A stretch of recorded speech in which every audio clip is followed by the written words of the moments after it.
কে জানে কেমন হয়েছি দেখতে আমি, বহুকাল আয়না দেখি না।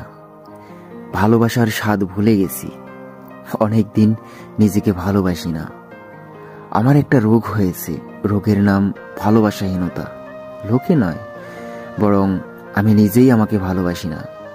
ভালোবাসা না পেতে পেতে আমি আজ বার্ধক্যের দ্বারপ্রান্তে পৌঁছে গেছি।